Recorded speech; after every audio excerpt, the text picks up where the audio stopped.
Hi, my name is Samantha Neely, and today I will be presenting on the psychological factors in female college volleyball players. So to begin with, my target population, like I just said, is collegiate volleyball players, female volleyball players. And there was a couple reasons why I chose this topic. So first of all, currently I'm the assistant coach at Mount San Antonio College, the assistant women's volleyball coach, and that means that I'm working with this population every single day. So it's the most pertinent to my life right now and for my future career. Additionally, I have participated in competitive volleyball for over 12 years. 4 of those years I competed at the collegiate level indoor volleyball at Westmont College, as you can see in this action shot right here. Really fun times. And an additional year of collegiate beach volleyball at Mount San Antonio College. Additionally, I've gotten to play overseas and just play really high level competitive volleyball. And with that, I've always been interested on the mental side of the sport and something that I wanted to dive a little bit deeper into, especially now that I'm coaching. So, as I started to research this topic, I came across a couple articles that interested me and they kind of helped me develop the factors that I will mention later on in this presentation. But one of the studies that I'd like to talk about first is the study that had to do with coping mechanisms and in relation to perfectionism. The study defined perfectionism in 2 different ways. There's healthy perfectionism and unhealthy types of perfectionism. So, a healthy form of perfectionism was something that led to coping strategies that were productive and problem oriented during a game time situation. Success driven, but still productive and positive, versus unhealthy perfectionism coping strategies that led to disengaging themselves. So, when you see a player get so frustrated with themselves because they have that really, really high expectation and they start to close off to their team and close off to everyone around them. Which, as if you've ever watched a volleyball game, especially a women's volleyball game, that has a huge effect on the team dynamic and further the performance. And as you can see, I also noted that the study had mentioned a correlation between self-confidence and sports performance, which is kind of a given. Obviously, if a player is more confident in themselves, then they are going to perform better. But that was just something that this study also mentioned. Uh, with that, I included it because I think it's really important to note that a lot of women are very hard on themselves and they do have a perfectionist type personality. Um, this perfectionism can be positive if it's channeled properly. So, being a perfectionist means that they have a desire to succeed. So, we have to look at that desire to succeed and channel that into a positive energy and make sure that doesn't go into a negative energy. And just harness that a little bit more.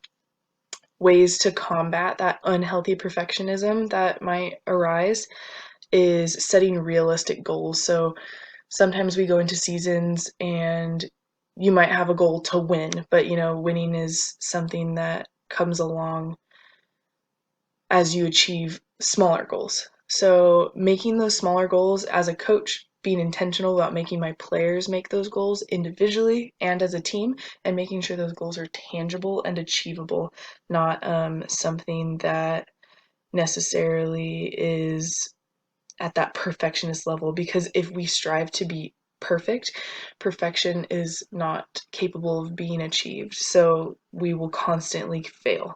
And you can understand how that would be kind of defeating if you're just in a constant cycle of failure in your own mind. So just creating tangible ways to achieve those goals throughout a season, and that will lead to those bigger goals like winning state, winning a national championship, stuff like that. The second study that I came across was performance anxiety. So this is something that I have found to be very interesting because um, some players that I've coached are incredible in practice, and then all of a sudden, come game time, they're a completely different player. They're shut down, they freak out, they don't compete. There's other people that don't necessarily perform in practice well, but all of a sudden, game time, they show up, they're super motivated and they're gamers. And then there's those people that are there for both. But in this study, it looked at two different types of anxiety, cognitive and somatic anxiety, in female volleyball players. So with that, it defined somatic anxiety as physical symptoms that you feel, such as like the feeling of your stomach dropping when you get really nervous, or your heart beating out of your chest. Cognitive anxiety, on the other hand, refers to thought processes. So that would be in the form of like any worry or doubt that you feel before a big game, for instance. The result of this study showed that although one might think that having a low level of anxiety would be the best situation, it actually showed that moderate levels of anxiety are actually good for peak performance. So subjects that experienced low levels of anxiety or really high levels of anxiety actually performed poorer than athletes that had moderate levels of anxiety. What I found interesting too is that there was a similar study done on academic performance. Now, this doesn't necessarily seem related to volleyball necessarily, but we do have to remember that these are collegiate athletes, which means they are also student athletes. And in this study, they measured test anxiety and test performance, and the results were exactly the same. People with moderate test anxiety did best on the test scores, as opposed to people with very low test anxiety versus very high test anxiety. Now, my analysis of this is probably, the people with really high anxiety in a performance setting, whether that be volleyball or school, they're not really focusing on what they need to focus on. They're so anxious and they're letting that anxiety get to them. The people with very low anxiety are probably not taking it serious enough or not really realizing the urgency of the situation. So that moderate level of anxiety is actually good, research shows. The third piece of research that I found was also very interesting, and it had to do with cognitive processing. So this study took female volleyball players, and they put a eye tracking device, as shown in this picture right here, on the players and basically had them do a defensive drill where they were trying to dig balls up. Now, they were able to identify, these players were all identified beforehand as players that were at a high skill level. But based on the results of the passing statistics, they were able to identify who was skilled and highly skilled, and then compare that eye tracking information to see where they were looking while they were playing. So it was found in those eye tracking results that actually the players that were highly skilled were better able to decipher important information from non-important information.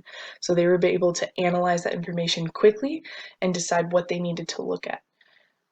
Versus those skilled players that are still good, but they were not able to process that information as quickly. And additionally, the highly skilled players looked at functional space, which they call it, which was space that isn't necessarily focused on one thing, but a functional space in between a lot of focal points. So they were able to focus on a lot of things at once, which upped their skill level and upped their performance. I included this in here because I have seen more and more, especially coaching now. I didn't notice it as a player as much, but now coaching, I notice that a lot of players do not look at the ball or look where they're supposed to be looking. So I found it very interesting when I realized that a lot of my players, when they're blocking, are staring up at the sky instead of looking at the hitter's shoulder to see where they're going to hit, just as an example. But stuff like that really interested me, and a study like this just affirms it, that the better you're able to track something like that, the better you are able to perform. So I think that is crucial in understanding athlete performance in volleyball, at least because it's such a fast-paced sport. Next, we are going on to talking about motivation, arousal, stress, anxiety, and reinforcement in a couple different environments. So, all of the things that I'm going to mention, I think, have an effect on all of these factors. So first of all, your physical environment. With the physical environment, there's lots of things that we could talk about as far as a physical environment goes with an athlete, but I'm going to highlight a couple. For a volleyball player, athletic facility, first of all. So what type of gym are we playing in? Is it a super duper small facility where the crowd is really close to you?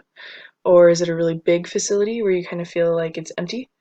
Is it a new facility? Is it an old facility? Those type of things can motivate somebody. If there's a close crowd, that could either motivate somebody to be more engaged because they thrive off of that crowd engagement, or that could make a team more stressed out, more anxious because that crowd is right there able to mess with them a little bit more. Same thing with arousal, the crowd, it could go either way. It really, with all of these things, it depends on how the individual person reacts to those situations. Another thing physically is the type of game. So is it a preseason game or is it a national championship game, right? So motivation level might be a little bit different if you're playing a team that you've beat for the past 4 years, 25-2, versus a national championship game where it's broadcasted on TV and there's a bunch of different news stations there and a bunch of fans there. So, and that leads me to my next point of how many people are in the crowd. If there's 2 people in the crowd, a team might not be as motivated. They might not be as stressed out though, because there's no one watching. Um, and but if there's a lot of people in the crowd, that reinforces, maybe they've been working really hard on practice and they want to show the crowd what they've got. They might be motivated more. They might be stressed out more. They might be more anxious. Like I said, it could go both ways. You can either be anxious about it or you can have that underdog mentality and kind of thrive off of it. That's what sets a lot of people apart in athletics. On to emotional environment, coaching style. So some coaches are screamers. Some coaches don't talk at all. Some coaches are kind of in the middle. So it really depends on the behavior style of the player and the behavior style of the coach and how those communication styles work together. So that can really mess with somebody if those communication styles don't line up properly and they're not able to communicate in an effective way. That can increase stress and increase anxiety if somebody doesn't like to be yelled at and they're being screamed at by their coach. Anxiety, stress up. If they are falling into those like unhealthy perfectionist behaviors that I talked about and their coach is screaming at them, that's just kind of reinforcing their negative attitude of like, I'm not doing good, I'm terrible, I'm not good at volleyball, and their coach is screaming at them, just kind of reinforcing those negative behaviors. Or coaching style could be awesome. You connect well with your coach, and that motivates you to work even harder for your team and for your coach. Additionally, support from coaches, teammates, fans. So, do you have a support system? Do you not? That can work either way to increase or decrease all of those things. And then I'd like to decipher the difference between in the physical environment, the amount of people in the crowd versus the emotional environment of who is in the crowd. So sometimes when one of my players' boyfriends or family members or somebody that's special to them is in the crowd, that might make them compete better, or that might make them extremely nervous. And I think it almost always increases the motivation when somebody special is there. But it depends on the arousal, stress, anxiety, those types of things, how they will react to that. And lastly, family culture. So I treated this as an actual instance in where an athlete's family has influenced the way that they act on a team. So, first of all, relationship with parents or siblings. I think that I have seen this a couple times where the relationship with a parent or an authoritative figure was poor at home, and so the child acted out as well to the authoritative figure of a coach. Um, I think that can really mess with motivation levels, um, maybe some stress and anxiety too, definitely arousal, acting out. But that relationship with an authoritative figure of any sort translates to how that child interacts with their teacher, interacts with their coach, um, and kind of reinforces their behavior, uh, respectively, of however they have that relationship with their parents. Additionally, I just included the history of that sport. I came across an article that kind of talked about the nature of um, like how history and culture affect sport. So it gave the example of, for instance, a Canadian athlete competing in a hockey game versus maybe a basketball game. That hockey game naturally is going to be more motivated, more aroused. Um, Stress and anxiety could go either way, but and reinforced by that culture. But since hockey is such a huge sport in Canada, um, it is going to just heighten all of those things because of the nature of the sport and the nature of that culture. So I use the example of history of the sport in that family. So if that athlete's dad played volleyball, and maybe that athlete's aunt also played volleyball at the college level, and their older sister played volleyball at the college level. So there's this whole family line of volleyball players. There might be a little bit more motivation, but also a little bit more stress and anxiety to perform, especially if those family members are there. Um, and those family members are constantly reinforcing um, the reason why to play volleyball. That's just an example. Now, with barriers, myself up. Barriers that I've identified, just lack of self-awareness, first of all. So we can't create these actions for change if we're not self-aware. Hopefully the coach is able to identify these things in an academic level, but not all coaches do, or not all coaches care enough. So first of all, that lack of self-awareness, even if the coach does point out something, if the athlete doesn't agree with it and doesn't realize it themselves, then they're not going to be as willing to change. Lack of a support system. So like I said, some coaches don't care. Maybe if their teammates aren't really supporting them in their change and in their struggle, trying to struggle with some of those psychological things, that's going to be more difficult for them. And then ego, not wanting to ask for help, too good to ask for help, or blaming other people or things for their athletic performance, so not identifying the real barriers that are stopping them from performing, but maybe, oh, well, my coach just sucks, that's why I don't perform well, or, oh, my teammates, they always miss their serves, so that's why I cannot hit the ball in the court, instead of maybe looking at that person's vision and saying maybe it's a me thing. And then lastly, being afraid to step outside those comfort zones. So I'll mention in the next slide when I talk about the factors and offer some ways to combat those struggles. Some of those things might feel uncomfortable, the ways to fix those things. So I always tell my athletes, I show them this picture right here. It's a little bit cliche, but it's like your comfort zone is one thing, and right outside of it is where all the good stuff happens. So taking that step, asking for help, doing the scary thing is what's ultimately gonna help you grow in the end. So the three factors that I am identifying for my volleyball player that I is in my target population. I have already mentioned a little bit with my research, but I'm going to go over it again very quickly. First of all, competitive anxiety. So how can athletes find a way to perform even when their brain isn't functioning under ideal circumstances? So this kind of goes back to when we studied ideal versus realistic circumstances in exercising. Same thing with this. We can't always be in an ideal circumstance when we're competing. So how can an athlete perform regardless?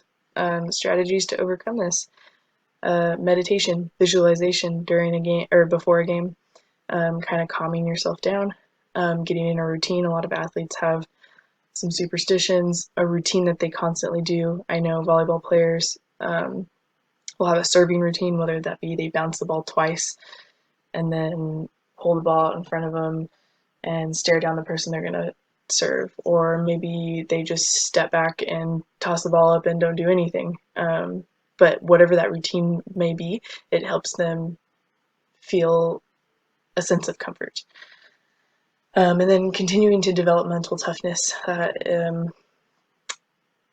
is more on the coach's end, helping them through it, and being that support system for them.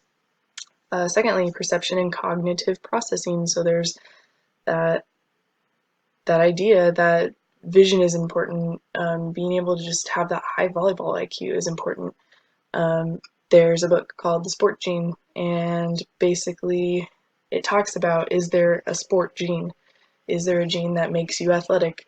And although there's specific DNA physiological traits that do make you more athletic, it does allude to the fact that vision is one of the major things that makes an athlete an athlete.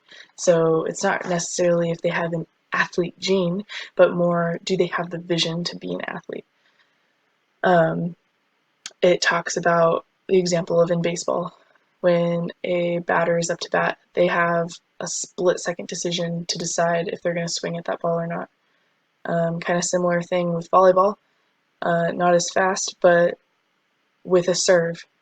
It's not who's a superior passer to receive that serve, it's who's able to identify what type of serve is going to happen and react to that the fastest. So that vision, having that vision, being able to decide quickly, will make that volleyball player better. So a way to combat poor cognitive processing is training players and making players aware of how important vision is. So a lot of players don't realize that they're not looking at the right thing. And when you do point it out to them, it's kind of an aha moment, which I've been able to experience a couple times, and it's really cool to see their whole game change. Thirdly, coping mechanisms under pressure and perfectionism. So I have a player right now that really struggles with being perfect, and she happens to be my setter, which is one of the most important positions on the court that runs every play. So if we have a setter that goes within herself, then that's not good. So in her case, she does want to succeed and she does want to do well. So like I mentioned before, we got to harness that desire for success into a more positive energy.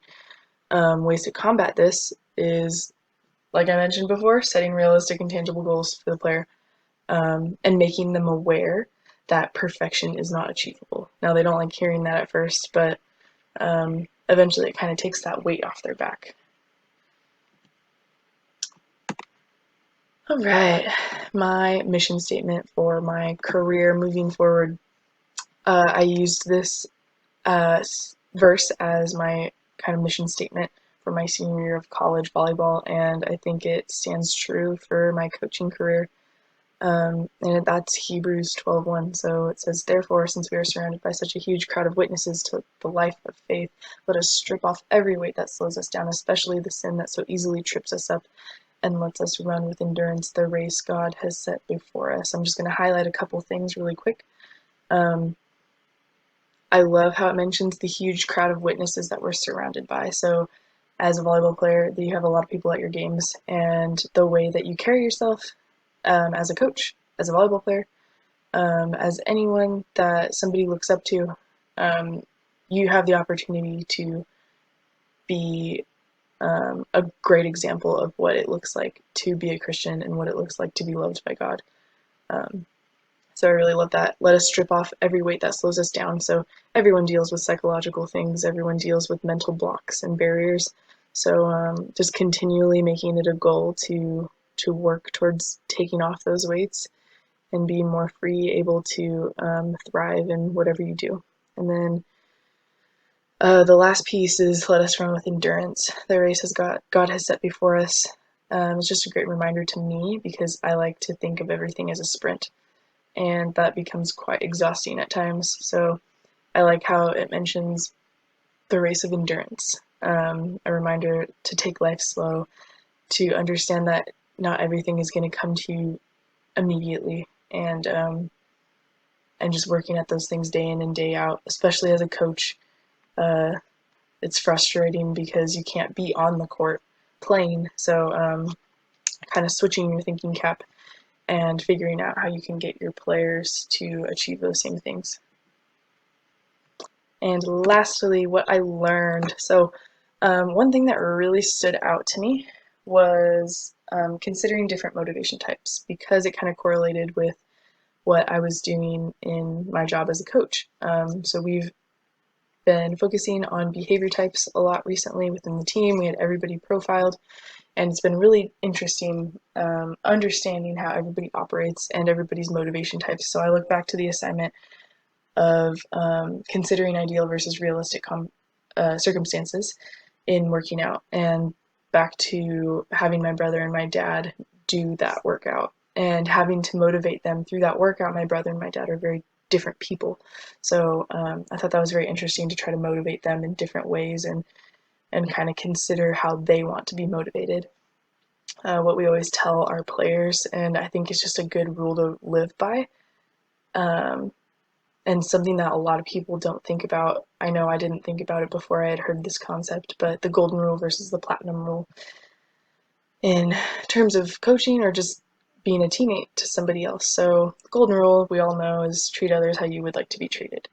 The thing is that there's different behavior styles and there's different things that motivate people. So not necessarily treating others how you would like to be treated, but maybe the platinum rule of treating others how they would like to be treated. So some players like to be screamed at. Other players, that is the exact opposite of what they want. So um, thinking more about how others operate and adapting your behavior style in a way that will effectively help those people grow. And I think that's what I'm learning as a coach is most effective and something that I continue to want to work on in the future. And that is it. Thank you for listening to my presentation.